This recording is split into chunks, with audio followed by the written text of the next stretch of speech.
Auto বুঝি কমিলা যায় কেন ফজলিমে করেন মিয়া এক জঙ্গল নিয়ে ছাইরা দিছে না খাইয়া না লইয়া এ বর্রন বর্রা বর্রা বর্রা বর্রা মজদুর সিঙ্গুর সৎভাবে বাঁচার চেষ্টা করি তবু মানুষ মস্করা করে। এই বইরা যাবি? আজকে সময় খারাপ বলে সবাই তুই তুকারি করে।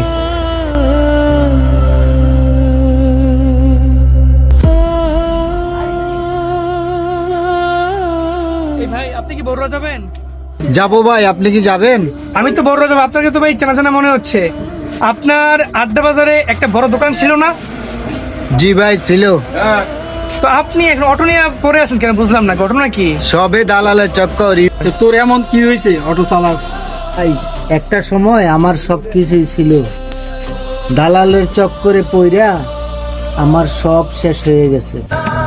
ভাই স্বপ্ন ছিল ইউরোপ যাওয়ার, এই স্বপ্নে দালালের চক্করে পইরা বাড়ি ঘর দুয়ার গরু গোতান যা ছিল সব বিক্রি করে দালালকে দিয়ে দিয়েছি। আর এখন এই বাংলা গাড়ি চালাইয়া জীবনযাপন করতে হয়।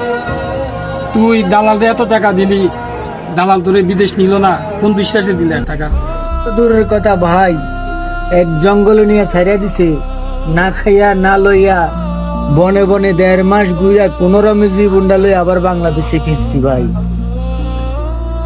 তাই দালালের চক্করে পড়ে আজকে অটো চালাইয়া জীবনযাপন করতে হয়। আর নয় একটা সময় ছিল আমার দোকানে 4-5 জন কর্মচারী ছিল যারা আমার দোকানে কাজ করত, আর এখন আমি সাধারণ অটো চালাইয়া জীবনযাপন করি ভাব। বুঝছেন ভাই, আমি আপনাকে ইচ্ছা করে বলি নাই, আমাদের বাঙালির স্বভাব চরিত্রটাই এমনই, মনে কিছু নিবেন না।